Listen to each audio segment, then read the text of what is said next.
to the National Seminar on Mental Health 3. Yes. Manovikas, in collaboration with IBHAS, have already conducted 2, and they were face to face.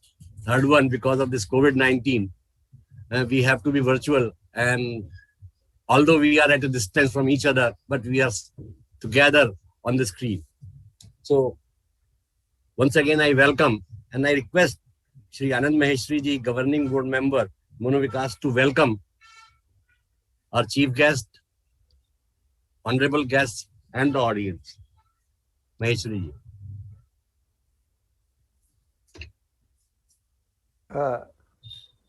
Good morning, everyone, on the virtual dais and in the virtual audience. ये एक बहुत सुखद संयोग होता है कि एक आपदा में भी एक अवसर निकलता है. तो like an opportunity lies in every challenge, so we are witnessing some new kind of opportunities in the challenge for the society and humanity thrown by this epidemic. Although it has been a year plus now, और हम लोगों ने collectively इस आपदा को काफ़ी अच्छे से सामना किया है, लेकिन फिर भी ऐसा नहीं है कि उसकी वजह से कोई समस्याएं नहीं आई. कई तरह के नए अनुभव हुए, कई तरह के नए तरीके से काम करने की मजबूरियां बनी, और फिर उसको हमने अपनी मजबूरियों को अपने जीवन में ढाला है. तो इस कॉन्टेक्स्ट में, जैसे कि गुप्ता सर ने कहा कि हम पहली बार इस तरह से वर्चुअली मिल पा रहे हैं इस national seminar on mental health, जिसका कि ये तीसरा एडिशन है, संस्करण है. तो सबसे पहले तो आप सबका एक बार पुनः बहुत बहुत हार्दिक स्वागत. जो स्टेज और ऑडियंस के बीच की एक दूरी सी बन जाती है फिजिकल वर्ल्ड में, वो मुझे कम से कम मैं ये कहूँगा कि इस वर्चुअल वर्ल्ड में वो सिमटती है. बहुत तरीके से आप सारे लोग एक दूसरे से जुड़ पाते हैं. ये नहीं कहूँगा कि ये उसका पूरी तरह से विकल्प है, लेकिन इसमें कुछ अपने एक विशेषताएं हैं जिसको कि हम अपने हिसाब से उसका उपयोग कर सकते हैं वर्चुअल वर्ल्ड का. तो बहरहाल मेरा काम इस समय सिर्फ आप सबको इस अवसर पे आप सबका स्वागत करना है. विशेष रूप से आज के हमारे जो माननीय वक्तागण हैं और जो बाद के सेशंस में आएंगे, उन सब का हम विशेष रूप से आभार व्यक्त करते हुए स्वागत करना चाहते हैं. यहाँ पे मैं वापस देख रहा हूँ डॉक्टर निमेश देसाई साहब को. थोड़ा सा तकनीकी कारणों से बीच में आप विलुप्त हो गए थे सर, तो अंतर्ध्यान होते रहते हैं बीच बीच में. ये सब कुछ पौराणिक युगों की कल्पना कीजिए कि देवता लोग अपने स्वेच्छा से कभी भी अंतर्ध्यान हो जाते थे और प्रकट भी हो जाते थे. तो आप प्रकट हो चुके हैं, आपका भी पुनः स्वागत. और नम्रता जी, आपका विशेष रूप से स्वागत है. और हम प्रोसीडिंग शुरू करें ऐसा मेरा अनुमान है, क्योंकि स्तुति जी शायद या तो किसी कारण से उनके कुछ हेल्थ रिलेटेड चैलेंज सुनने में आए थे, तो शायद अभी नहीं है, शायद बाद में ज्वाइन करें, मुझे पूरी जानकारी नहीं है. तो गुप्ता जी, आप ओवर टू यू. आप जिस ऑर्डर में जिस भी प्रकार से आगे का ये सेशन शुरू करना चाहें. तो सर मैं कुछ शब्द बोलना चाह रहा था. अरे जरूर आलोक, आप तो आपको तो पूछने की जरूरत नहीं है, अगर परमिशन हो तो. नहीं, वैसे तो master of ceremonies Gupta ji हैं, तो परमिशन उनसे ले लीजिए. नहीं सर ऐसा कुछ नहीं है. He is the chief organiser. Oh नहीं सर, आप ही सर्वेसर्वा हैं. और जैसा कि आप सभी जानते हैं, सभी का गुड मॉर्निंग. और this is third national seminar on mental health. मैं आप सभी का स्वागत करता हूं, खास करके हमारे जो आज प्रेसिडेंट और डायरेक्टर इभास डॉक्टर निमेश जी देसाई सर हैं, उनका स्वागत करता हूं. और आनंद महेश्वरी सर का स्वागत करता हूं. गुप्ता सर, आपका स्वागत, बहुत बहुत स्वागत है आपका.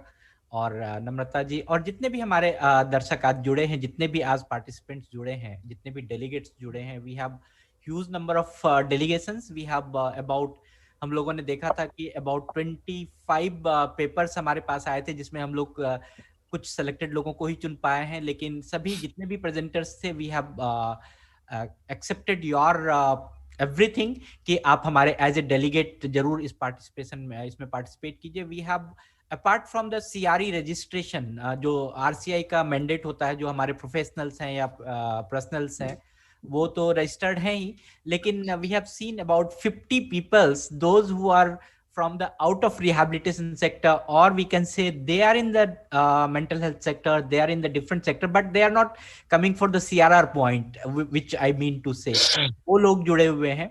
और सबसे खास करके मैं आज जो कॉन्ग्रेचुलेट करना चाहता हूँ और जो मैं बधाई देना चाहता हूँ डॉक्टर देसाई सर को देना चाहता हूँ। आज का जो टॉपिक है वो बहुत ही अच्छा है और हम लोग 2 दिन में बहुत ही अच्छी बात करेंगे कि जो national seminar on mental health, ये तीसरा सेमिनार है। पहला और दूसरा सेमिनार हम लोग कुछ स्पेसिफिक डिसेबिलिटी स्पेसिफिक किए थे, लेकिन इस बार का जो सेमिनार है वो good health and psychological wellbeing पे हम लोग कर रहे हैं। और ये जो टॉपिक है हमारे देसाई सर का चुना हुआ है, good health and psychological wellbeing in 2021 with Covid pandemic.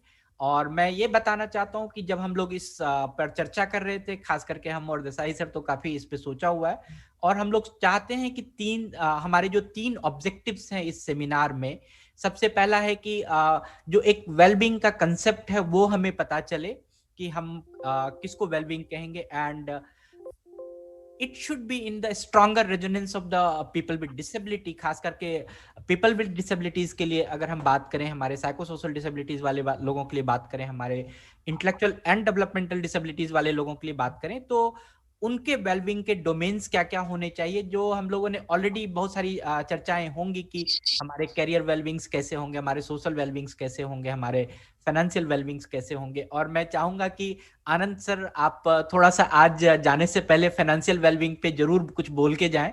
और जो दूसरा जो हम लोग चाह रहे हैं इस सेमिनार से, दूसरा जो ऑब्जेक्टिव है हमारा, कि हम लोग एक सेल्फ केयर का मॉडल निकालने की कोशिश करें, कि एक डेवलप करने की कोशिश करें और एक समझने, एक अच्छी समझ बनाने की कोशिश करें कि हम सेल्फ केयर कैसे कर सकते हैं और कैसे हम अपने केयर को आगे बढ़ा सकते हैं। और आगे जो आने वाला समय है, हम लोगों ने देखा है कि मेंटल हेल्थ बहुत ही इम्पॉर्टेंट है हमारे लाइफ में, और मैं खुद इसको भी एहसास किया हूं कि कोविड-19 में मेंटल हेल्थ की कितनी आवश्यकता होती है। तो जो हम एक इंश्योर करें कि हमारी जो साइकोलॉजिकल सेफ्टी है, हम मनोवैज्ञानिक तरीके से सुरक्षित, मनोवृत्ति के तरीके से या संकल्पना के तरीके से हम सुरक्षित रहें, वो उसके बारे में भी हम लोग बात करेंगे। तो ये हमारे ऑब्जेक्टिव्स हैं और मैं पुनः आप सभी का स्वागत करता हूं। और मैं थोड़ा सा आज इसको थोड़ा सा स्पिरिचुअल वे में देखना चाहता हूं। एक बहुत ही सार्वभौमिक, मतलब कहें कि सर्वधर्म सभी जगह पे एक मंत्र है, और जिसको कि अगर हिंदू धर्म में कहें तो ओम भू ओम भुवः ओम स्व। तो ओम का जो अर्थ है, अगर वेद में देखा जाए या हर जगह देखा जाए, तो ओम का अर्थ हमारे परम ब्रह्म से कहते हैं। और परम ब्रह्म तो हमारे आसपास का वातावरण ही है, हमारे सूर्य, हमारे जो प्रकृति है वही परम ब्रह्म है, उसी से हमें एनर्जी मिलती है। तो ये हो सकता है कि ये जो सेमिनार है, हम लोग वातावरण पर भी बहुत सारी बातें चर्चा करेंगे। और जो इसका दूसरा स्टेप है ओम भूः, ओम भू का मतलब होता है कि हम इस पूरे वातावरण में कैसे अपना सामंजस्य रख सकते हैं एज ए ह्यूमन बीइंग, उसके बारे में बात करेंगे। ओम स्व जो है वो हमारे मनोवृत्ति को दर्शाता है कि हम कैसे मानसिक रूप से सही रहें। तो अगर हम देखते हैं कि आज ये 2 दिन का अवसर है हमारे लिए, हम खास करके प्रोफेशनल तरीके से भी इस बात को डिस्कस कर सकते हैं। और जो मैं कहना चाहता हूं कि हम इस बात को आत्मसात करके जाएं। We should understand very spiritually, we should understand into the self, कि ये जो वेलबींग है, ये जो आज हम लोग बात कर रहे हैं सेल्फ केयर मॉडल के बारे में या जो साइकोलॉजिकल सेफ्टी के बारे में, ये हमारे लिए एक महत्वपूर्ण एक सोच का विषय बने, हमारे महत्वपूर्ण काम का विषय बने। मैं इतना ही कहना चाहूंगा। मैं पुनः आप सभी का स्वागत करता हूं। और अगर Desai sir, okay Gupta sir, या थैंक यू आलोक जी। जो आपने आध्यात्मिक बात कही, तो उसमें मैं एक लाइन ये जोड़ना चाहता था कि मेंटल हेल्थ की जब हम बात करते हैं तो पहले हमको स्वयं को शारीरिक मानसिक रूप से स्वस्थ बनाना है। जब हम खुद स्वस्थ होंगे तो तभी दूसरे लोगों की हम मदद कर सकते हैं। ये एक बहुत बात बढ़िया आपने कही। और मैं डॉक्टर निमेश जी देसाई, डायरेक्टर इभास, नमस्कार गुप्ता जी। नमस्कार, अध्यक्ष मनोविकास, उनसे नमस्कार निवेदन नमस्कार। करूंगा कि वो इस सेमिनार के ऊपर थोड़ा सा अपना विचार साझा करें हमारे साथ। नमस्कार गुप्ता जी, थैंक यू। हमारे दोस्त और साथी आनंद जी और बोर्ड के और मेंबर्स हैं, आई एम श्योर नम्रता जी यहाँ हैं, and of course Alok and Indira and Gupta ji, the core working group of the Manovikas family. ये सबसे पहले विचार ये आता है, जैसे आलोक और आनंद जी बात कर रहे थे, मेरी सबसे पहले विनती ये है कि हमारे जो मेंटल हेल्थ के साथी हैं वो, और मेरे इबास के बहुत सारे फैकल्टी और दूसरे साथी हैं जो जुड़ेंगे, अपनी बात कहेंगे, लेकिन जो मानसिक स्वास्थ्य से संबंध रखते हैं, जैसे आलोक ने कहा, जो सीआरई पॉइंट्स के लिए आनी है, वो भी इन मुद्दों पे ध्यान दें। और उससे ज्यादा जो हमारे रिहेबिलिटेशन प्रोफेशनल्स हैं या एजुकेशनल स्पेशल एजुकेटर्स और एजुकेशन साइकोलॉजिस्ट हैं, वो जरा गौर करें, क्योंकि जो आलोक ने और आनंद जी ने बात कही और पिछले 2-3 दिनों में जो मेरा एक्सपोजर रहा है, उसके कारण मेरे विचार थोड़े और शार्प हो गए। एंड हम सब लोग जरा अभी इस 15-20 मिनट के इस सेशन में और पूरे 2 दिन में मुझे लगता है खुले मन से जो मुद्दे मैं कहने जा रहा हूं उन पे सोचें।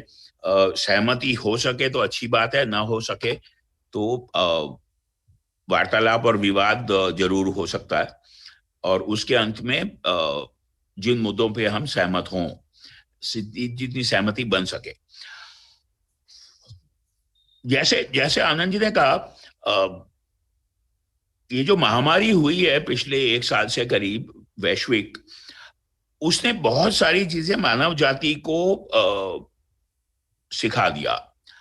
उसमें से मुझे लगता है एक सबसे बड़ी बात यह है कि वसुधैव कुटुंबकम की जो भावना रही है भारतवर्ष की, वर्ल्ड इज वन फैमिली, ये शायद 2020 में और 21 में हमें सबसे ज्यादा ध्यान आया। बहुत संक्षेप में कहूंगा, अब तक मैं as a public health professional ये मानता था जन स्वास्थ्य के परिप्रेक्ष्य में कि हर एक व्यक्ति का स्वास्थ्य अपने हाथों में है। काफी हद तक हम में से किसी का स्वास्थ्य कैसा रहेगा ये आपकी हमारी जीवन शैली पर निर्भर है। 2020 में, जैसे मैंने अक्सर टीवी पे भी कहा है, अब ये स्थिति हो गई थी और मुझे उम्मीद है वो चलती रहेगी कि हम सबका स्वास्थ्य कैसा रहेगा, किसी शहर का, किसी कस्बे का, किसी देश का या विश्व समाज का, ये हम सबके बर्ताव पर डिपेंडेंट है। तो हमारा जो संस्थान है ह्यूमन बिहेवियर, हम लोग अनफॉर्चुनेटली अभी तक भी सिर्फ डॉक्टरी इलाज में ही व्यस्त रहते हैं, लेकिन जो गोल है, जो आइडिया है इंस्टीट्यूट ऑफ ह्यूमन बिहेवियर का, वो यही रहा है कि हेल्थ और वेलबीइंग का हमारे बर्ताव से, हमारे व्यवहार से क्या संबंध है। और वो परिप्रेक्ष्य मेरा कहना है 2020 में और बड़ा हो गया है।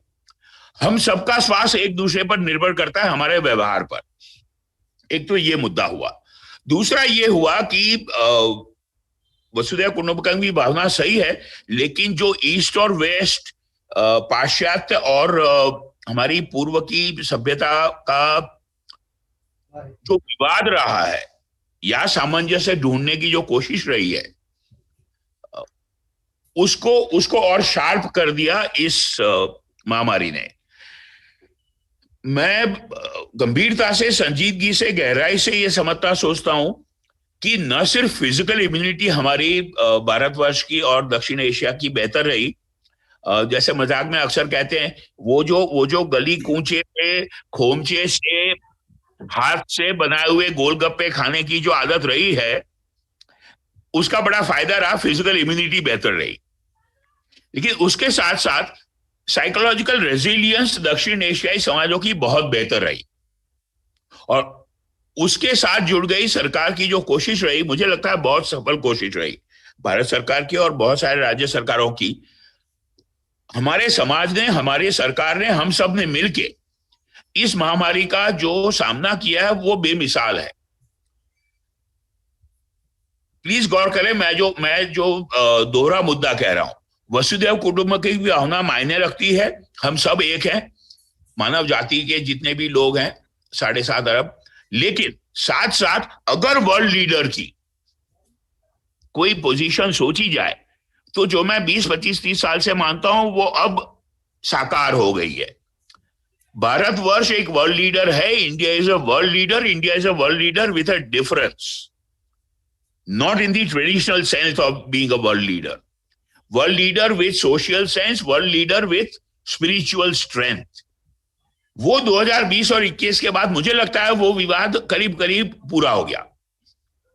अब भारतवर्ष को वर्ल्ड लीडर मानने से कोई समझदार इंसान कहीं पर भी दुनिया में इनकार नहीं कर सकता, उसको चाहे पसंद आए ना आए। तो ये जो मौका हुआ है कि हम अपने आप को विश्व समाज का हिस्सा जरूर समझे, लेकिन मानव जाति को हम आगे की राह दिखा रहे हैं और दिखा सकेंगे आने वाले सालों में, ये बहुत अच्छा हुआ है। तीसरा, हम भारतीयों की दक्षिण एशियाई समाजों की आत्मविश्वास की हमेशा मुश्किल रही है। इस महामारी के बाद हमारा कलेक्टिव सेल्फ कॉन्फिडेंस और सेल्फ एस्टीम निर्विवाद रूप से बेहतर होना चाहिए। हमें विश्व समाज में गर्व होना चाहिए, हमें भारतीय दक्षिण एशियाई समाज में गर्व होना चाहिए, और विश्व समाज और भारतीय और दक्षिण एशियाई समाज का हिस्सा होने के नाते हमारा जो भी जीवन है, निजी रूप से या पारिवारिक रूप से या सामूहिक रूप से, हमें इसमें और आत्मविश्वास होना चाहिए। और मुझे लगता है वो धीरे धीरे बन रहा है। हिंदी फिल्मों की बात आज नहीं करेंगे, लेकिन पिछले 20-25 साल से हिंदी फिल्मों में और हिंदी फिल्म के गीतों में जो दर्शाया जा रहा है भारतीय होने का गर्व, मनोज कुमार जी का फॉर्मूला अलग था 70 के दशक में, 21वीं सदी का फॉर्मूला अलग है। तो किसी और दिन बात करेंगे फिल्मों की और भारतीय सेल्फ एस्टीम की। लेकिन जो मैं मुद्दा कह रहा हूं कि हम सबका आत्मविश्वास बढ़ना चाहिए, और वो बढ़ रहा है सामूहिक रूप से। साथ साथ ये भी सच्चाई है कि हम ऐसे वेबिनार्स में, ऐसी मीटिंग्स में जो बातें करते हैं उसमें मुझे एक दुविधा ये भी रहती है कि हम हमेशा या ज्यादातर बात करते हैं सक्सेस स्टोरीज की, किसी एक दिव्यांग जन की या उनके अभिभावकों ने, परिवार ने या किसी एक सेंटर ने कितना अच्छा काम कर लिया, सक्सेस स्टोरीज हो गई। आई एम श्योर 2 दिनों में हम बहुत सारे दिव्यांग जनों की भी बातें और अनुभव सुनेंगे। लेकिन सामाजिक रूप से मैं ये भी मानता हूं कि सक्सेस स्टोरीज को सेलिब्रेट करना बहुत अच्छा है, जरूरी है और प्रोत्साहन वर्धक है। लेकिन साथ साथ हम ये भी ना भूलें कि सक्सेस स्टोरीज एक के बनिस्बत 9 या 99 ऐसी स्टोरीज होती हैं, कहानियां होती हैं जिनको वो अच्छे मौके नहीं मिले हैं। हम वर्ल्ड लीडर तो बन गए, लेकिन हमारी तादाद इतनी बड़ी है, हमारे फाइनेंशियल इंफ्रास्ट्रक्चर रिसोर्सेज अभी भी सीमित हैं, और हम बहुत डाइवर्स देश और समाज हैं। तो हर सक्सेस स्टोरी के साथ साथ जुड़ी हुई है 9 या 99 ऐसी स्टोरीज जहां अब तक वो अच्छी बातें नहीं पहुंच पाई हैं। और हम सबका जिम्मेवार नागरिकों का पहला दायित्व ये होना चाहिए कि हम उन व्यक्तियों तक, उन अभिभावकों तक, उन दिव्यांग जनों तक पहुंच सके जिनको अभी वो सक्सेस स्टोरी का मौका नहीं मिला है।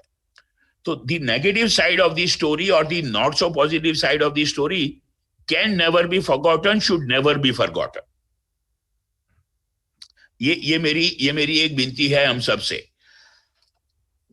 अब जो हम बात किए थे वेस्ट और ईस्ट की, जैसे आप लोगों में से कुछ लोगों ने फेसबुक पे सुना, 2 दिन पहले बड़ा अच्छा हमारा सौभाग्य रहा कि जो भारतवर्ष के लिविंग लेजेंड नोबेल लॉरिएट है कैलाश सत्यार्थी जी, वो आए थे इबास वैक्सीनेशन कराने और इबास अस्पताल देखने। तो उनसे जो बातें हो रही थी, with the fullest respect, the Western models of psychology, of social sciences, including rehabilitation, is in one model, one mold.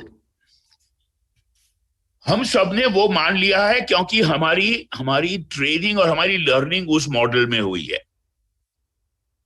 हमारे आत्मविश्वास और हमारे वर्ल्ड लीडरशिप पोजीशन के साथ साथ हमारा हक और दायित्व, फर्ज दोनों बन जाता है कि हम ईस्टर्न और इंडियन मॉडल्स ऑफ साइकोलॉजी और सोशल साइंसेस अब और स्ट्रांगली बात करें,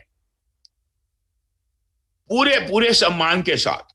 फ्रॉइड और उनके साथियों ने जो मोड़ दिया वेस्टर्न साइकोलॉजी को और सोशल साइंस में बहुत सारे लोगों ने वेल बीइंग के लिए, वो नेगेटिविस्टिक था। फ्रॉइडियन थ्योरी का ये मानना था कि जो इंस्टिंक्ट्स होती हैं वो बेसिकली नेगेटिव होती है और हर एक इंसान सिर्फ उनसे जूझता रहता है। एक मिनट के लिए गौर करें, हम सब जानते हैं एक या दूसरे लेवल पे कि ईस्टर्न साइकोलॉजी और Indian thought of psychology and social sciences and well being is much more positive. चेतना और अनुकंपा, ये दो खासियतें रही है भारतीय समाज की, जो कैलाश जी से बात हो रही थी। और कैलाश जी पुराने दोस्त हैं, लेकिन जो 2 दिन पहले परसों बात हुई, मुझे एक और स्टिमुलस मिल गया जो आज मैं टेबल पे रख रहा हूं, कि हमें वेस्टर्न मॉडल्स की अच्छी बातें ग्रहण करते हुए हमारे खुद के लिए और विश्व समाज के लिए जो इंडियन पॉजिटिव्स हैं, इंडियन साइकोलॉजी के, इंडियन सोशल सिस्टम के, इंडियन फैमिली सिस्टम के, उनको और उजागर करके विश्व के सामने रखना चाहिए। वेल बीइंग का जो कॉन्सेप्ट है, मैं सोच रहा था, जैसे आलोक और आनंद जी बात कर रहे थे, हम उसको क्या कहेंगे हमारी भाषा में? कोई एक शब्द में रूपांतर हो नहीं सकता, क्योंकि हमारे जो कॉन्सेप्ट है वो बहुत गहरे हैं। सुख, शांति, संतृप्ति और बहुत सारी ऐसी चीजें जब मिल जाएं, तब जो वेस्टर्न वर्ल्ड उसको सरल भाषा में वेलबीइंग कह देता है, वो होगा। अब हमारे मुद्दे पे आए, मेंटल हेल्थ और वेलबीइंग दिव्यांग जनों की, उनके परिवारों की कैसे इंश्योर की जाए। हमारे दिव्यांग जन, बच्चे, भाई बहन, उनके परिवार, उनके अभिभावक और हम सब लोग जो प्रोफेशनल्स हैं ऐसे इस फील्ड में रिलेटेड, हम हमारे खुद के लिए और समाज के लिए, खासकर दिव्यांग जन समाज के लिए वेलबीइंग कैसे इंश्योर करें। और ये मेरा आपसे सबसे निवेदन है कि वो कुंजी हमारे पास है भारतवर्ष में और दक्षिण एशियाई समाज में और पूर्व और पूर्वोत्तर समाज में, वो कुंजी है, वो चाबी हमारे पास है। Key is with us. We need to let the world know that the purely Western models of science, social science or psychiatry or medicine will not work alone. जब और ईस्ट और वेस्ट का अच्छा सम्मिश्रण हो पाएगा, जब समन्वय होगा, तब वेलबीइंग बेहतर बनेगी। So it is not only our right, and the timing is correct, it is our duty that in early 21st century we bring this to the notice of the world. We demonstrate all the positivity that our families, our societies have and live with despite adversities and despite deficiencies of economic means. सुविधाएं कम हो, पैसे कम हो, मुश्किल लगे जीवन, लेकिन उस मुश्किल लगने वाले जीवन में सुख, शांति और संतृप्ति की भावना रहती है, चाहे हम इसको समझे या ना समझे। और मुझे लेश मात्र परेशानी नहीं है आप सबसे ये बात शेयर करते हुए कि हम सब लोग, और मैं अपने आप को उसमें इंक्लूड करता हूं, ट्रेडिशनली वेस्टर्न मॉडल में एजुकेट हुए हैं, तो हम पाश्चात्य तरीके से सोचने के आदी हैं। हमें कोशिश करना पड़ेगी, कोशिश करनी चाहिए, active effort to bring in जो हमारे मानस में, हमारी आत्मा में, हमारे अस्तित्व में जो भारतीयता है, उसको हम खुद समझें, एक दूसरे से वार्तालाप करें, जो मैं आज कोशिश कर रहा हूं, और हम इसको विश्व समाज के सामने रख सकें। पूरे विश्व समाज की, खासकर दिव्यांग जन के वेलबीइंग की और मानसिक स्वास्थ्य की समस्या या उसका हल, उसके सॉल्यूशंस हमारी इंडियन और साउथ एशियन स्ट्रेंथ पर है। जो आलोक ने बात कही, ऑब्जेक्टिव्स उन्होंने जो सर्कुलेट किए डॉक्यूमेंट, उसमें है ही, वो जरूर हम एक्सप्लोर करेंगे, डोमेन्स और कैसे अचीव करें, समाज और सरकार क्या करे। सेल्फ केयर, इंटरडिपेंडेंस, परस्पर निर्भरता, टोटल इंडिपेंडेंस जो वेस्टर्न आइडिया है वो हमारे समाज के लिए और मुझे लगता है विश्व समाज के लिए थोड़ा एग्जैजरेटेड है। टोटल ऑटोनॉमी और इंडिपेंडेंस जो यूएनसीआरपीडी का भी हिस्सा है वो थोड़ी मुश्किल है।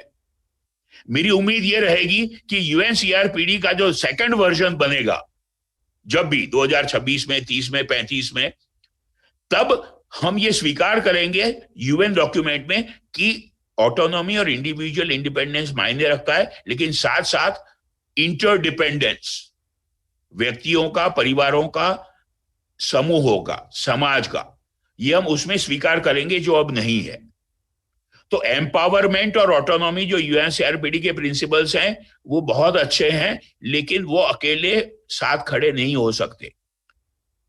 यूएनसीआरपीडी के प्रिंसिपल्स मेंटल हेल्थ और वेल बीइंग को पूरी तरह हासिल करने में हमारी मदद नहीं कर सकते जब तक हम भारतीय मूल्यों की और हमारे पुराणों की जो आलोक बात कर रहे थे उनको समझे, उनको स्वीकार करें और उनका समन्वय करें इन वेस्टर्न वैल्यूज के साथ। एक बार फिर कहूंगा, individual independence and autonomy is very nice, but that alone can not achieve well being and mental health. We'll have to learn to accept that we are all interdependent.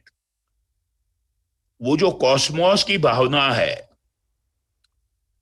वो हमें समझना पड़ेगी। तो मुझे लगता है कि इन 2 दिनों में हम न सिर्फ कोशिश करें वेस्टर्न मॉडल और या लेंस से कि समाज में 21वीं सदी में विश्व समाज में क्या क्या महामारी के दौरान हुआ है और हमने इस देश में क्या किया है, लेकिन मेरी बहुत विनम्र विनंती रहेगी सबसे कि हम कम से कम शुरुआत करें इस वार्तालाप की, इस चर्चा की कि हम ईस्ट और वेस्ट को मिला के मेंटल हेल्थ और वेल बीइंग के लिए क्या बेटर कर सकते हैं, खासकर दिव्यांग समाज के लिए।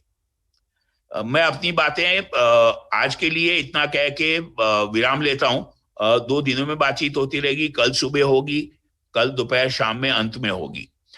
Alok, thank you very much for organizing everything so well, for having me here. Anand ji, हमेशा हमेशा बहुत हर्ष उल्लास होता है आपसे बातचीत करके, मिलके, गुप्ता जी से और पूरी मनोविकास फैमिली से। बहुत बहुत धन्यवाद।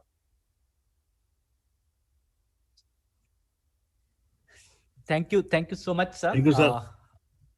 Thank you very much, sir. और आपने जो हम भारतीय ढांचे में कर रहे हैं, भारतीय परिवेश में जो कोविड से हमने लड़ाई करी है और किस प्रकार से हमने मिलकर के काम किया है और वेस्टर्न मॉडल को हम कैसे अपना करके आगे बढ़ रहे हैं, सर आपने एक बहुत अच्छी तस्वीर उसके सामने हमारे रखी और एक आई ओपनर हमारा मार्गदर्शन ये कर दिया कि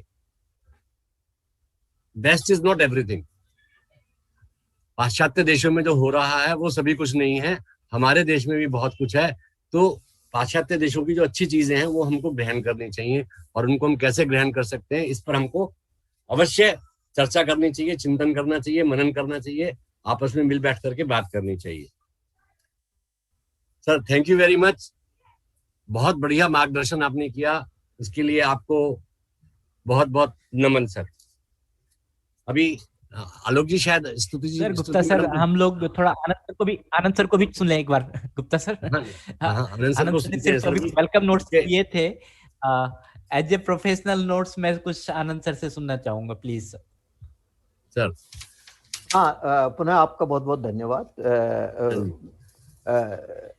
डॉक्टर देसाई को सुनने के बाद मुझे लगा कि बहुत कॉम्प्रिहेंसिवली उन्होंने 2 दिन का एजेंडा सेट कर दिया है, जो कि उसके बाद आई एम श्योर कि हम में से जो भी यहाँ जितना भी समय उसमें दे पा रहे हैं, we will all be enriched and come out with a better understanding as well as commitment towards finding the right solutions.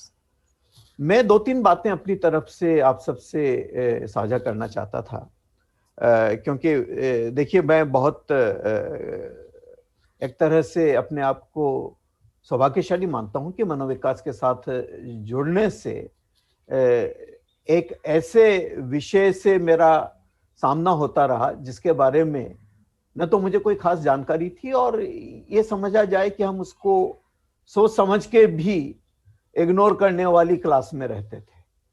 कि या जब तक आपके ऊपर नहीं पड़ती है तब तक आपके लिए वो एक सामाजिक मुद्दा है जिसके लिए कुछ लोग जिम्मेवार हैं, कुछ लोग उसमें दखल रखते हैं। ये मेरा मुद्दा नहीं है, लेकिन ये सत्य तो नहीं। तो पहली बात तो मैं अपना व्यक्तिगत रूप से ये आभार व्यक्त करना चाहता हूं कि मुझे आप सबके बीच में आके कुछ सीखने का, समझने का और अपनी कुछ 2-4 बिंदु रखने का मौका मिल रहा है। मैं जबकि मैं थोड़ा सा हमेशा की तरह से थोड़ा सा हिचकिचाहट के उसमें था जब आलोक ने कहा कि भाई आपको तो बात कुछ करना चाहिए, तो मैंने कहा भाई ये सब मेरे एरिया की चीजें मुझे नहीं लगता कि इतने बड़े लोगों के और एक्सपर्ट्स के बीच में मैं कोई फिट कर पाऊंगा। तो बोले नहीं, आप 2-3 बातें अपनी मुद्दे की बता दीजिए। तो मैं यहाँ पे एक प्रोफेशनल की तरह से नहीं, लेकिन एक सामान्य नागरिक और कोशिश करता हूं कि एक जिम्मेवार नागरिक की तरह से अपनी कुछ बातें आपके साथ रखना चाहूंगा। विशेष रूप से 2 मुद्दे टच करना चाहूंगा। एक तो ये कि फाइनेंशियल वेलबींग। अब जब हम यहाँ पे इस बार का टॉपिक बहुत ही इंटरेस्टिंग है, इसको बहुत विस्तृत रूप दे दिया गया जब हम हेल्थ के साथ वेलबींग को जोड़ रहे हैं।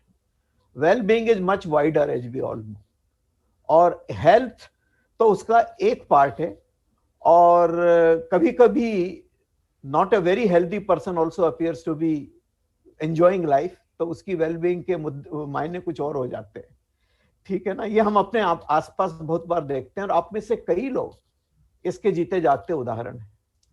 तो वेलबींग, साइकोलॉजिकल वेलबींग तो मुख्य मुद्दा 2 दिनों के लिए रहेगा ही, लेकिन मुझे कहा गया कि थोड़ा सा इसमें अगर हम ये देखें कि अगर फाइनेंशियल वेलबींग को भी टच किया जाए, and I believe there will be a session on that. मैं अपनी तरफ से 2 बातें ये रखना चाहूंगा कि ये financial wellbeing is a very very critical aspect. अगर आपकी आर्थिक स्थिति में आपने इतने ज्यादा चुनौतियां भर रखी हैं कि उनसे जूझते हुए ही जीवन निकलता रहता है, जैसा कि कई लोगों के साथ अनफॉर्चुनेटली होता रहता है, तो फिर बाकी तरह की वेलबींग के लिए आपके पास न वो रिसोर्सेज बचते हैं, न टाइम बचता है। और फिर हमारे यहाँ जो कि आज सारी बात भारतीयता के परिप्रेक्ष्य में हो रही है, तो हमारे यहाँ तो 4 पुरुषार्थ में धर्म, अर्थ, काम, मोक्ष चारों की बात होती है। तो जो हम मानव जीवन का एक उद्देश्य ये भी है कि हम अपने परिवार का, अपने साथ वालों का, अपने समाज का, सबका इतना ध्यान रखें कि उसके लिए जो भी संसाधनों की जरूरत हो वो हमें उपलब्ध हो, और वो आर्थिक पुरुषार्थ से ही आ सकते हैं मुख्य रूप से। तो ये रिसोर्सेज जो आप अपने लिए जिस भी प्रकार से एकत्रित करने की संभावनाएं रखते हैं, उसकी आप में जो कैपेबिलिटीज हैं, और हम तो ये मानते हैं मनोविकास फैमिली का पार्ट होते हुए भी कि आपकी दिव्यांगता उसमें कहीं कोई बाधा नहीं बननी चाहिए, न बननी चाहिए। और यही मनोविकास के कई प्रकल्पों का यही प्रयोजन है, काफी प्रोजेक्ट्स का। तो वो रिसोर्सेज का आप 2 या 3 तरीके से देखना फाइनेंशियल वेलबींग के लिए इंपॉर्टेंट है। पहला है रिसोर्स ऑप्टिमाइजेशन। मैं मैक्सिमाइजेशन वर्ड यूज नहीं कर रहा हूं, क्योंकि मैक्सिमाइजेशन में आपके उद्देश्य और उसके पीछे जो मीन्स यूज करें उसमें कभी कभी तारतम्य बिगड़ जाता है। तो हम रिसोर्स ऑप्टिमाइजेशन का मुद्दा ध्यान में रखें कि क्या हमारे लिए समकूलता है हमारे रिसोर्सेज की, जो हमारी आवश्यकताओं के अनुरूप हो। और यहाँ फिर वही भारतीयता की बात है कि हमारे यहाँ तो सबसे बड़ा धन संतोष धन कहा गया है। ओके, संतोषी सदा सुखी आप सबने सुना होगा, लेकिन ये सब तभी संभव है जब आप संतोष करने लायक आपके पास रिसोर्सेज हों। तो उतना तो होना ही चाहिए, नहीं तो आप एक मजबूरी का संतोष कोई संतोष नहीं है। तो रिसोर्स ऑप्टिमाइजेशन पे अपना पूरा ध्यान दें, अपनी कैपेबिलिटी, अपनी काबिलियत, अपनी संभावनाओं और अवसरों को जाने नहीं दे हाथ से, और उसके हिसाब से अपने रिसोर्सेज को मैक्सिमाइज करें। और ये मैं आज बहुत हमारे बीच में केयर गिवर कम्युनिटी मौजूद है, आप सबके लिए भी ये बहुत ही इंपॉर्टेंट और विषय है। आपने बाय चॉइस एक ऐसा क्षेत्र अपने प्रोफेशन के लिए चुना है जो समाज की एक बहुत बड़ी जरूरत को भी पूरी करता है, तो उसके लिए तो मैं आपको सलाम करता ही हूं, लेकिन साथ में यह आग्रह करूंगा कि आप भी अपना रिसोर्स ऑप्टिमाइजेशन एक मुख्य रूप से उस पर ध्यान दें। और फाइनेंशियल वेलबींग के लिए दूसरा इंपॉर्टेंट एस्पेक्ट है रिसोर्स एलोकेशन। जो रिसोर्सेज आपके पास हैं उनका आपको एक संतुलित तरीके से उपयोग करना है, संतुलित तरीके से उनको एलोकेट करना है। और वो संतुलन आपका होना चाहिए कि मेरे सामान्य दैनिक रेगुलर नियमित खर्चे मेरे को क्या उसमें से निकालने हैं, असामान्य लेकिन जो मुझे नॉन है, मुझे जानकारी है कि वो भी मेरी जिम्मेदारियां होंगी उन रिसोर्सेज के सामने, वो उनके लिए एक अलग एलोकेशन करना चाहिए, जिसके लिए आप चाहें तो कोई फंड बना सकते हैं, कुछ कर सकते हैं, अनेक तरीके हैं और मैं ज्यादा विस्तार में नहीं जा पाऊंगा अभी। और एक होता है जो अननोन इमरजेंसीज टाइप की चीज होती है, तो उसके लिए सबसे सहज सरल उपाय तो किसी न किसी तरह का उपयुक्त इंश्योरेंस प्रोडक्ट के ऊपर आपको ध्यान देना चाहिए कि जो आपकी आवश्यकताओं के हिसाब से और सही समय पे अगर आप इंश्योरेंस की तरफ ध्यान देंगे तो बहुत ही कम खर्चे में आपको एक बहुत बड़ा सुकून मिलेगा कि गॉड फॉरबिड कभी ऐसी कोई बात होती है, ऐसी कोई समस्या आती है, तो उसके लिए मेरे को क्या करना चाहिए। अब यहाँ प्रोफेशनल हेल्प की आपको जरूरत पड़ सकती है कई केसेस में, क्योंकि हमारे जो इंश्योरेंस प्रोडक्ट वगैरह भी हैं, ये एक अनफॉर्चुनेट रियलिटी है कि वो भी कई तरह की उसमें कंडीशंस लगाते हैं और उन कंडीशंस को मीट करते हुए आपके लिए बेस्ट क्या पॉसिबल हो सकता है वो आपको देखना होगा। तो ये तो बात हुई बहुत हाई लेवल पे फाइनेंशियल वेलबींग की। जो दूसरा मुद्दा जो क्लोज टू माय हार्ट रहता है और वो जो मैं 2-3 मिनट में रख के अपनी बात समाप्त करूंगा, वो है कि आप यहाँ आध्यात्मिकता की बात हुई, मैं उस लेवल पे नहीं जा रहा हूं, मैं सिर्फ एक जो सांस्कृतिक विरासत हमको इस देश ने दी है और जो मूल्य वहां से हमको सहजता से प्राप्त हुए हैं, वो सब चीजें आपके आसपास इतनी मौजूद हैं कि अगर आप उसके ऊपर थोड़ा सा ध्यान देके उसको अपनी ओवरऑल वेलबीइंग का पार्ट बना के उसको इंटीग्रेट करेंगे, आत्मसात करेंगे, तो एक अलग तरह की बात बन जाएगी। वो एक मेरे विचार में एक लॉन्ग लास्टिंग वेलबीइंग बनती है। और यहाँ पे मैं वापस ध्यान दिलाऊंगा कि जिस तरह से मशवरा के साथ साथ मनभावन की सीरीज शुरू की गई, तो वो मनभावन का उद्देश्य यही था कि हम उन कल्चरल वैल्यूज को अपने साथ इंटीग्रेट करें, ओवरऑल वेलबीइंग का वो एक हमारा एक अहम हिस्सा बन सके। तो यहाँ पे एक उदाहरण देना चाहता हूं कि हमारे यहाँ पे जो भारतीय संगीत है, खासकर जो हमारा क्लासिकल म्यूजिक है, जो राग बेस्ड है, उसमें कई ऐसी चीजें हैं जिनके थ्रू थेरापेटिक उनकी वैल्यू होती है, जिसके थ्रू इलाज किया जा सकता है। हम लोग कई ऐसी चीजों को जानते होंगे और ऐसे प्रोफेशनल्स भी हैं, और मैं चाहूंगा कि सही समय पे हम मनोविकास के प्लेटफॉर्म पे ऐसी कोई चर्चा और भी कर पाएं। लेकिन एक मुझे ध्यान आता है, अभी रिसेंटली हमारी एक मित्र जो हमारे दूसरे ग्रुप कल्चरली एक्टिव डेलियाइट्स के साथ जुड़ी हुई हैं, रुंकी गोस्वामी उनका नाम है, उन्होंने एक ऐप निकाली है सुरहील, SURHEAL, सुरों के साथ कैसे इलाज किया जा सकता है। बहुत सी समस्याएं, बहुत सी मानसिक समस्याओं, विशेष रूप से उनके रूप में कौन सी राग के बेस पे जो आप संगीत सुने तो उससे आपको निश्चित आराम मिलेगा, फायदा होगा। ये आपको उस ऐप को डाउनलोड करने के बाद काफी उससे आपको जानकारी मिल सकती है। तो ये कुछ ऐसे उदाहरण मैं आपके सामने लेके आया। मुझे और ज्यादा कुछ अभी नहीं बोलना है, समय भी आपका ले लिया है। आप सबने मुझे सुना, इसके लिए बहुत बहुत धन्यवाद। Thank you sir, thank you very much sir. आपने जो मतलब जो धन है हमारे पास में, उसको हम कैसे संचित करें और कैसे निवेश करें, इसके बारे में बहुत ही अच्छा मार्गदर्शन किया। क्योंकि ये सबसे बड़ी जरूरत है।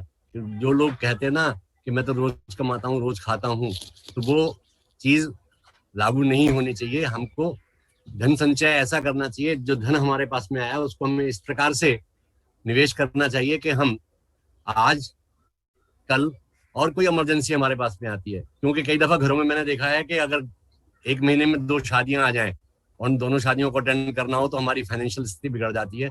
और वो सब होता है क्योंकि हम अपने जो धन का निवेश है उसको ठीक प्रकार से योजनाबद्ध नहीं करते हैं, प्लान नहीं करते हैं। सर, जो अभी आपने म्यूजिक की बात की थी, तो शायद आलोक जी ने आपको बताया नहीं, ये यूनिसेफ या यूनेस्को की एक म्यूजिकल ब्रांच है। जी हाँ, जी हाँ। हाँ, मनोविकास जो है उसमें मनोविकास को ये ऑनर मिला है कि वो उसके अंदर रजिस्टर्ड हो गए। जी हाँ। और मैं आलोक जी से आलोक आप पेरिस भी आलोक जी से गए निवेदन थे? करूंगा कि वो जरा इस पे थोड़ा सा प्रकाश डाल दें। हाँ, आलोक जी। ध्यान और आप जो पेरिस गए थे वहां भी कितनी अच्छी अच्छी बातें हुई थी। थोड़ा सा उस पर प्रकाश डाल दें। जी जी, चलिए, मौका मिल गया कि हम इस बात को कहें। थैंक यू आनंद सर कि आपने ये टॉपिक निकाला। मनोविकास बहुत पहले, करीब 5 साल से ज्यादा हो गया कि पहले हम लोगों ने जो वैदिक म्यूजिक्स हैं, वैदिक मंत्र हैं और वैदिक जो भी हमारे उच्चारणस हैं, जो भी प्रोनाउंसिएशंस हैं, उसका उपयोग हम कैसे मेंटल हेल्थ में करें, कैसे हम अपने खास करके इंटेलेक्चुअल एंड डेवलपमेंटल डिसेबिलिटीज वाले लोगों के लिए करें। तो उस पर हम लोगों ने एक रिसर्च क्रिएट किया था। हम लोगों ने कुछ प्रोग्राम्स बनाए थे और उस प्रोग्राम को इम्प्लीमेंट किया हम अपने बच्चों पे, और हमें काफ़ी अच्छा रिजल्ट मिला। खास करके ऐसे जो हाई सपोर्ट नीड वाले थे, जो सीवियरली एंड प्रोफाउंडली रिटार्डेड लोग थे, जिनका बहुत ही बिहेवियरल इशूज था, तो उनके बहुत सारे बिहेवियर्स कंट्रोल हो गए। और जो पढ़ने लिखने वाले बच्चे थे उनमें काफ़ी उसके फंक्शनल स्किल्स इम्प्रूव हो गए। तो उस रिसर्च पेपर को हम लोगों ने यूनेस्को को प्रेजेंट किया था, और मनोविकास का सौभाग्य था कि यूनेस्को ने हम लोगों को इनवाइट किया अपने वर्ल्ड काउंसिल में उस पेपर को प्रेजेंट करने के लिए और लोगों को और दुनिया के सामने रखने के लिए। सो लास्ट ईयर हम लोग कोविड से पहले दिसंबर महीने में हम लोग यूनेस्को गए थे उसको प्रेजेंट करने के लिए। सो हम लोग इस पे आगे और भी चर्चा करेंगे। जी, thank you sir. Thank you Alok ji. अंत में मैं नम्रता अमर जी से निवेदन करूंगा कि to propose vote of thanks. Namrata ji unmute कर लीजिए। नम्रता जी। जी, गुड मॉर्निंग एवरीबॉडी, सुप्रभात। सबका स्वागत है इस हमारी 2 दिवसीय नेशनल सेमिनार में, जो कि हमारा तीसरा चरण है नेशनल वेलबींग के ऊपर और साइकोलॉजिकल हेल्थ के ऊपर। मैं स्वागत करती हूँ और धन्यवाद देती हूँ डॉक्टर निमेश देसाई सर का, जो कि डायरेक्टर हैं इभास के और हमारे प्रेसिडेंट हैं मनोविकास के। धन्यवाद सर, आप आए और आपने हमारा बहुत ज्ञानवर्धन किया, बहुत प्रोत्साहन किया हमारा। मैं धन्यवाद देती हूँ आनंद महेश्वरी सर का। उन्होंने हमारे फाइनेंशियल स्टेटस को कैसे बनाना चाहिए, कैसे उसको बरकरार करना चाहिए, और म्यूजिक और हमारे कल्चर को ध्यान में रखते हुए हम कैसे आगे बढ़ेंगे, इस बारे में हमें बताया। धन्यवाद आनंद महेश्वरी सर जी। जगदीश गुप्ता सर जी, आपका भी बहुत बहुत धन्यवाद। आप इतने सालों से हमारे साथ जुड़े हैं और हमारा मार्गदर्शन करते हैं हर प्रोग्राम में, हमेशा हर स्टेप पर। इसके लिए आपका बहुत बहुत धन्यवाद। और सबसे महत्वपूर्ण है, हमारे ये जो 200 पार्टिसिपेंट्स हैं जो हमारे साथ जुड़े हैं आज हमारे इस प्रोग्राम को सक्सेस बनाने में, आप सबका बहुत बहुत स्वागत भी है और आप सबका धन्यवाद कि आप लोग हमारे साथ जुड़े हैं और इस 2 दिवसीय हमारी जो सेमिनार है उसको सक्सेसफुल बनाएंगे आप लोग। धन्यवाद sir, thank you. Namrata ji आपकी परमिशन से कि very very big thanks to Alok. Thank you. जो दिन रात उन्होंने मेहनत की है, दिन रात मेहनत की है जिसके लिए to make this programme successful, और उन्होंने इतना इसको आगे फैलाया है। नंबर 1। नंबर 2, केवल आलोक जी नहीं, जो इनकी टीम है, कि चाहे वो इंदिरा जी हो, संगीता जी हो एंड ऑल अदर्स, तो उस सबने मिलकर के एक सहयोगी रूप से जिस प्रकार से इस प्रोग्राम के लिए उन्होंने दिन रात एक किया है, मेहनत की है, मैं जब भी जाता था तो देखता था आलोक जी ये फ्लायर्स बनाने में, इनविटेशन भेजने में, मैसेजेस भेजने में, फेसबुक पर अपलोड करने में, ये सारी की सारी टीम उनकी लगी रहती थी। तो एक बहुत बहुत बड़ा धन्यवाद इन लोगों के लिए है, और मेरे ख्याल से तालियां भी बनती है। Thank you sir, thank you team के लिए thank you very much. Gupta sir, एक चीज बोलना चाहूंगी, जरूर जरूर प्लीज, अगर परमिशन है सर। जरूर, देसाई जरूर। सर, आपने जो बोला कि हमारा जो देश है वो विश्व में सबसे ऊपर है, हमारा कल्चर, हमारे पौराणिक ज्ञान, सब कुछ, भले ही वेस्टर्न अपने लिए खूब बड़बोला बनता है, बहुत अच्छा है, बट मेरे हिसाब से, जैसा कि आपने कहा, हमारा देश संपूर्ण है, सबको एक साथ लेके चलने वाला है। भले ही उन लोगों ने पहले रिकॉर्डिंग करी हो, हर रिसर्च की, सबकी, लेकिन रूट्स हमारी ही हैं, हमारे वेद, हमारे पुराण, सब में वेलबींग के बारे में कहा गया है। तो मुझे बहुत अच्छा लगा आपने ये बात कही, क्योंकि मेरा भी यही मानना है। अब रिसेंटली मैंने सोशल वर्क काउंसलिंग ज्वाइन किया है, और उसमें हमें बताते हैं अमेरिका से सोशल वर्क आया है, एंड मेरे हिसाब से सोशल वर्क तो हमारी नस नस में है। डे वन से हमारे कल्चर में सोशल वेलबींग है, सोशल वर्क है, लेकिन थियोरेटिकली हमें पढ़ाया जाता है अमेरिका, यूरोप, और वहां से सोशल वर्क आया है, जो मेरी समझ से तो बहुत ऊपर है सर। और आज आपने भी यही कहा कि हमारा जो हेल्थ है, हमारा वेलबींग है, हमारे सब कुछ, हमारा पूरा कल्चर हमारे पुरानों से है, और हमें उसके ऊपर बहुत गर्व महसूस होना चाहिए, और हमें बेस्ट को दिखा देना चाहिए कि हम हैं जो सब कुछ लेके आए हैं, और हम ही उसको आगे बढ़ाने वाले हैं। धन्यवाद सर। बिल्कुल सही। Gupta sir, thank you very much sir, thank you very much. तो इसी के साथ में हम टी ब्रेक के लिए ब्रेक करते हैं, and we'll be back sir T 11:30। Sir 11:30 नहीं, मैं पार्टिसिपेंट से निवेदन करूंगा, वो या आलोक जी से कहूंगा जो चीफ ऑर्गेनाइजर हैं, कि वो ब्रेक देना चाहते हैं। I think break is necessary. जी जी, ब्रेक हम लोग ब्रेक देंगे, और हम लोग ब्रेक लेंगे आधे घंटे का। Back by 11:30 sorry. हम लोग 11:20 में फिर से शामिल हो जाएंगे। अगर आप जूम को ऑन रखना चाहते हैं तो ऑन रखें। मैं थोड़ी सी एक दो नियम फिर से मैं दोहराना चाहूंगा कि जितने भी खास करके सीआरई वाले पार्टिसिपेंट्स हैं, जिनको सीआरई का मार्क्स चाहिए, तो आपको ये समझना जरूरी है, जो रिहैबिलिटेशन काउंसिल ऑफ इंडिया है, उन्होंने कुछ नियम में परिवर्तन लाए हैं due to online CRE programmes. तो आपके सीआरई के जो अटेंडेंस है, वो आप कितनी देर पार्टिसिपेट करते हैं उस पर निर्भर करता है। तो आपका जो अटेंडेंस है वो हमेशा ध्यान में रहना चाहिए कि हर दिन कम से कम पूरे 6 घंटे का होना चाहिए। तो 6 घंटे नहीं तो 5 घंटे का तो कम से कम आप करिए। तो मतलब 150 से 180 मिनट तक आप जूम पे जरूर पार्टिसिपेट कीजिए, हमारे बातों को सुनिए। और जब आप इन बातों को सुनते हैं तो as per the CRE norms आपको हम हर सेशन के बाद में एक क्वेश्चंस, एक क्विज हम आपके पास शेयर करेंगे। और अभी भी फर्स्ट सेशन जैसे खत्म हुआ है, तो इस सेशन का क्विज हम आपके पास शेयर करेंगे, उसको आपको मार्क्स देने सॉरी। तो आप जब तक पूरे आराम से सुनेंगे नहीं, तसल्ली बख्श पार्टिसिपेट नहीं करेंगे, तो फिर आपका मार्क्स कम हो जाएगा। तो आपको मार्क्स भी 70% ओवरऑल लाने हैं। तो इसीलिए हम आपसे आग्रह करेंगे दो चीज का, कि आप जरूर पार्टिसिपेट करें, फुल पार्टिसिपेट करें। और हर सेशन के बाद हम आपको एक फीडबैक फॉर्म देंगे, एक इवैल्यूएशन फॉर्म देंगे, उस फॉर्म को जरूर भरें। तो अभी का जो इवैल्यूएशन फॉर्म है वो 5 से 10 मिनट के बाद हमारे वेबसाइट पे मिल जाएगा। और मैं यहाँ पर अभी चैट बॉक्स में भी उसका लिंक शेयर कर दूंगा कि जो वेबसाइट है वो training.manovikas.family, training training.manovikas.family। उस पे 10 से 15 मिनट के अंदर हम लोग आपको जो सेशन 1 है उसका फीडबैक फॉर्म दे देंगे। आप वहां पर फीडबैक फॉर्म भरेंगे, और उसके बाद आप सभी से हम लोग मिलते हैं, फिर रूबरू होते हैं 11:30 में। Thank you very much. Thank you Alok ji, thank you.